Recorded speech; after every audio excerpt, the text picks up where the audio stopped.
Rospigliosi defiende ley de crimen organizado y acusa a la Fiscalía y al Poder Judicial de estar en contra de la Policía Nacional del Perú. El problema de la seguridad ciudadana está en manos del gobierno, que es el que tiene que enfrentar con energía y firmeza a la delincuencia, y del sistema judicial, que es el que libera delincuentes todos los días y que persigue policías y los encarcela cuando los policías abaten a los delincuentes. Ese problema es 1000 veces más importante que esa ley o cualquier otra ley. Si el sistema judicial persigue a los policías que se enfrentan a los delincuentes, los procesa, los encarcela, les arruina la carrera, ¿con qué cara después se le pide a la policía que use energía y firmeza si saben que si le disparan a un delincuente van a ir presos ellos? Por eso si ese sistema judicial protege a los delincuentes y persigue a los policías, ahí tenemos un problema gravísimo. Por eso usted está de acuerdo que esos policías que abaten a un delincuente sean sus casos vistos en el fuero militar policial. Ya presenté un proyecto de ley para eso. Esas sí son cosas prácticas que pueden ayudarnos a luchar contra la delincuencia. El congresista de Fuerza Popular, Fernando Rospigliosi, defendió la ley de crimen organizado y acusó a un sector de la izquierda caviar por generar desinformación en la población para seguir persiguiendo a sus adversarios políticos con la anterior ley. Rospigliosi también cuestionó al Ministerio Público y al Poder Judicial por encontrarse en contra de la ley que otorga facultades de investigación a la Policía Nacional del Perú. Le decía que había un consenso, y ahí lo hemos visto también en la nota respecto a la modificación de la ley. Hoy día la bancada de Renovación Popular ha sacado un comunicado diciendo que efectivamente se pliegan a la modificación, más no la derogatoria. ¿Qué dice el comunicado? El comunicado dice que insistirán responsablemente en la propuesta de modificar de manera necesaria y urgente la ley 32108 que modificó la ley de crimen organizado y proponen eliminar la obligatoriedad de la presencia del interesado investigado para la ejecución del allanamiento, registro e incautación de inmuebles. Todas estas medidas deberán ejecutarse con o sin la presencia del investigado en el inmueble.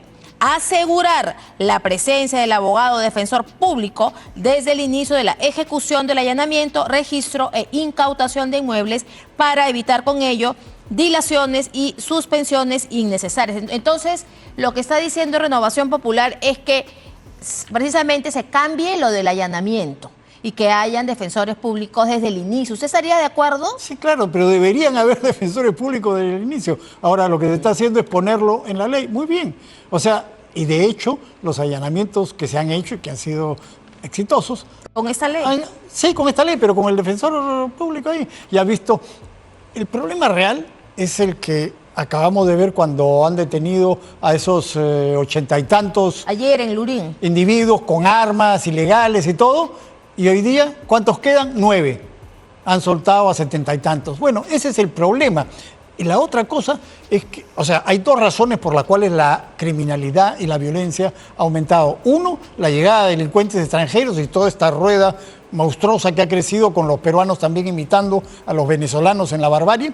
Y dos, que la Fiscalía se le atribuyó funciones que son de la policía como la investigación pero eso ya volvió preliminar. No, ya volvió, pero hoy día han sacado un comunicado diciendo que no van a acatar la ley, que van a esperar no. La última ha sido que no van a acatar la ley porque ellos han hecho un reglamento de la ley. Sí, eso lo vamos... No puede ser, pues. O sea, los únicos que hacen el reglamento de las leyes es el Poder Ejecutivo. O sea, así funciona la división de poderes. El gobierno aprueba la ley y el reglamento lo hace el Poder Ejecutivo. Pero y los fiscales no quieren aplicar la ley. Hay una rebeldía, porque además ahora con esta ley que es obligatorio que esté en el abogado de oficio o el abogado público, la Dirección General de Defensa Pública y Acceso a la Justicia ha hecho un informe. ¿Y qué dice el informe? Que hay 1.226 abogados de defensa pública y tendrían que contratarse 150 adicionales. Y lo que ellos dicen es que esto va a generar un gasto de 25 millones de soles. Es decir, desde la defensa pública están diciendo, así hagan la modificación, no tenemos gente. Bueno, 150 y 25 millones de soles para luchar contra la inseguridad no es nada, si tienes un presupuesto de cientos de miles de millones de soles. Así que eso el gobierno lo puede hacer. El problema fundamental, como digo, es que tenemos un sistema judicial que no funciona. Tienes juicios que duran 15 años. No puede ser. 40 también. Bueno, no puede ser que en esas circunstancias se quiera luchar contra una delincuencia que es cada vez más violenta y cada vez más extensa. Entonces hay que usar medidas enérgicas y extraordinarias. Pero definitivamente esta modificación o cambio, derogación de la ley del crimen organizado ha calado, porque tenemos una encuesta de Ipsos realizada para América Televisión, donde claramente está ahí que la gente está hablando del tema. Tenemos los cuadros, ¿no?, sobre la ley del crimen organizado. ¿Conoce o ha escuchado hablar de la ley que cambió la definición del crimen organizado y estableció que para los allanamientos debe estar el abogado del imputado o sospechoso del delito? Sí conoce 44%, no conoce 55%. Y luego esto es a nivel nacional. Y finalmente el segundo dice su opinión sobre la modificación de la ley del crimen organizado. Dice, obstaculiza esfuerzos de la policía en la lucha contra el crimen organizado, y dicen que obstaculiza el 87%, es una herramienta para combatir la delincuencia 6%. Entonces, el discurso de que esta ley obstaculiza parece que ha calado en la opinión pública. Bueno, es una campaña que han hecho determinados sectores interesados que quieren que la Fiscalía utilice esto contra sus adversarios políticos. Ese es el fondo del asunto. La policía dice que esta ley le obstaculiza su labor, ¿no? Conversa con cualquier policía. Yo sí he conversado con los policías. La policía no dice que esta ley obstaculiza su labor. Los que es más, dicen es el Ministerio Público.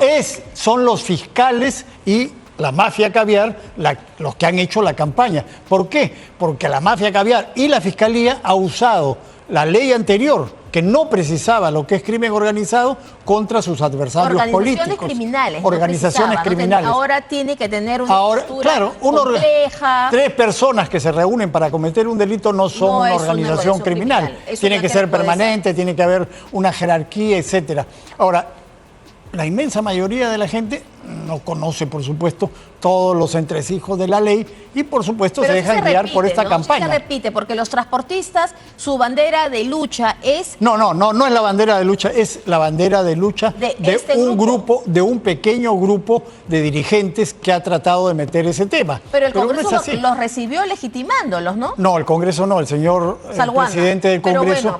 Y entonces se cometió este error de pretender que el problema de la seguridad ciudadana está en manos del Congreso. Por favor, el problema de la seguridad ciudadana está en manos del gobierno, que es el que tiene que enfrentar con energía y firmeza a la delincuencia, y del sistema judicial, que es el que libera delincuentes todos los días y que persigue policías y los encarcela cuando los policías abaten a los delincuentes. Ese problema es 1000 veces más importante que esa ley o cualquier otra ley. Si el sistema judicial persigue a los policías que se enfrentan a los delincuentes, los procesa, los encarcela, les arruina la carrera, ¿con qué cara después se le pide a la policía que use energía y firmeza si saben que si le disparan a un delincuente van a ir presos ellos? Por eso si ese sistema judicial protege a los delincuentes y persigue a los policías. Ahí tenemos un problema gravísimo. ¿Usted está de acuerdo que esos policías que abaten a un delincuente sean sus casos vistos en el fuero militar policial? Ya presenté un proyecto de ley para eso. Esas sí son cosas prácticas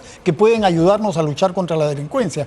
Que los delitos de función, no los delitos comunes, porque hay policías corruptos también que cometen delitos comunes. Un delito de función es decir, en un enfrentamiento donde van a capturar a un delincuente, si el policía dispara, en el uso de su arma dispara y mata al delincuente. Eso debería ir al fuero militar, pero ahora al fuero militar policial. Al fuero común. Claro, porque le han quitado todas las funciones del fuero militar policial, ya no tienen prácticamente ninguna. Entonces, van al fuero común y los fiscales lo que hacen es perseguir y encarcelar a los policías y liberar a los delincuentes. Casos, todos los días tenemos casos, y hay casos realmente escandalosos. Sí, que se sentencia de 15 años al policía, etcétera. Así es. Ahora, hay que precisar que esta ley o esta modificación de la ley del crimen organizado tiene 2 meses de vigencia, ¿no? Está desde agosto. Imagínate. Entonces, ¿usted cree, como dicen algunos, que en 2 meses ha subido exponencialmente la extorsión, exponencialmente el sicariato? Para nada, o sea, está igual que hace 2 meses. O peor.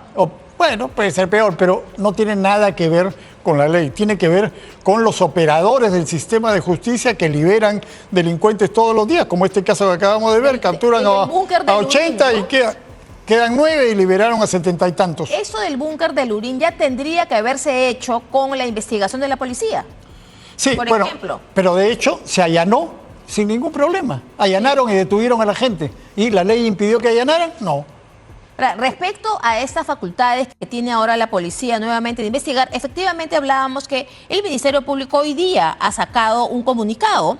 El Ministerio Público dice que en su condición de organismo autónomo, creado por la Constitución, etcétera, dice que ha emitido ellos, o sea, la Fiscalía, ha emitido hoy un reglamento que tiene por finalidad establecer instrucciones generales para uniformizar y optimizar la actuación fiscal en la investigación del delito en coordinación con la Policía Nacional del Perú. Ello como resultado de la interpretación sistemática del ordenamiento constitucional y legal vigente, así como las modificaciones introducidas al Código Procesal, etcétera, ¿no?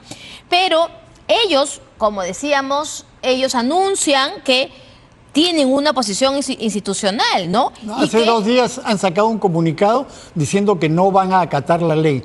La Junta de Fiscales Superiores de Lima, o sea, los defensores de la legalidad, que deberían ser los fiscales, sacan un comunicado, está publicado en todos los medios, que dicen nosotros no vamos a acatar la ley. Son los que persiguen el delito. Entonces, no, el Ministerio Público, su función es perseguir el delito. Y los ciudadanos decimos, a mí no me gusta esta ley, no la acato.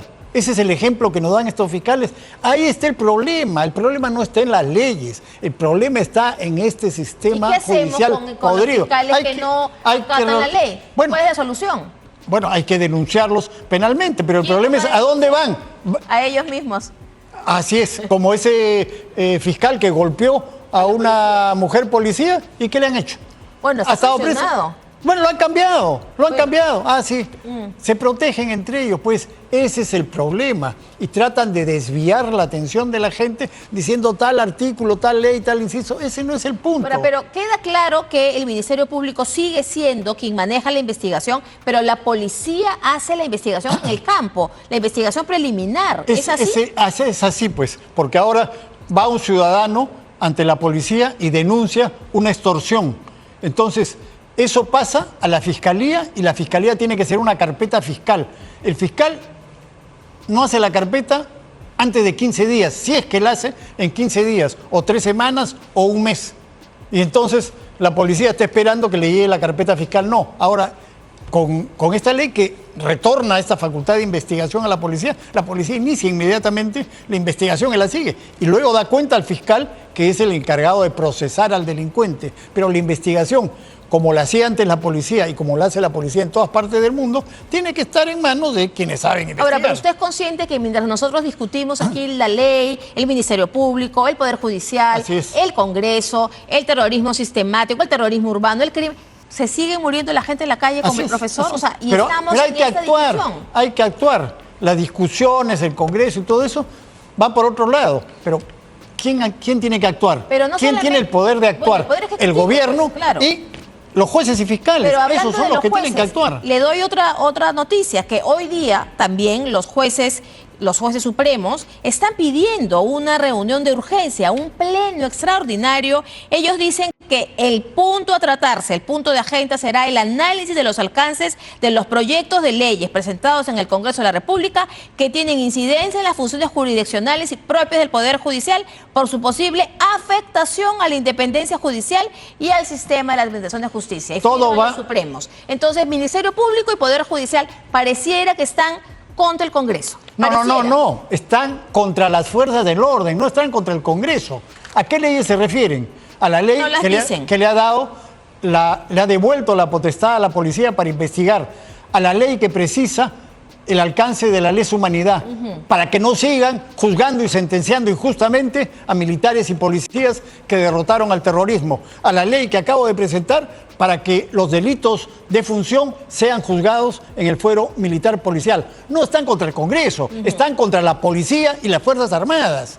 Porque estas leyes están hechas para devolver las prerrogativas que antes tenía la policía para proteger a la policía y las Fuerzas Armadas de las injusticias que cometen los fiscales y los jueces contra ellos. Conclusión, ese es el punto. Después de haber leído estos dos comunicados, según su hipótesis o su teoría, Ministerio Público y Poder Judicial, es decir, los administradores de justicia, están contra las Fuerzas Armadas. Están contra las Fuerzas Armadas y la policía. las medidas y las leyes que ha dictado el Congreso y los proyectos de ley que hay se han hecho en estos casos que he mencionado para proteger a la policía, para empoderar a la policía y para proteger a las Fuerzas Armadas y la policía de los ataques injustos del sistema judicial que persigue y condena a policías y militares por enfrentarse al terrorismo y por enfrentarse a la delincuencia. Ellos no es que están contra el Congreso, están contra las fuerzas del orden. Y si ellos se ponen contra las fuerzas del orden y protegen a los delincuentes como hacen todos los días y liberan a los delincuentes como hacen todos los días, esto no va a funcionar. Por eso ese poder judicial y esa fiscalía que están podridos tienen que ser reorganizados. Bueno, veamos el pleno desde el miércoles cómo queda y de repente incluirán algún punto de estos dos comunicados. Ojalá. Muy bien, amigos de Informativo Perú, ¿qué opinas tú sobre las declaraciones del congresista Fernando Rospigliosi? ¿Crees que en realidad el Ministerio Público y el Poder Judicial están en contra de la Policía Nacional del Perú? No te olvides dejar tus comentarios, compartir este video y por supuesto suscribirte a nuestro canal Informativo Perú.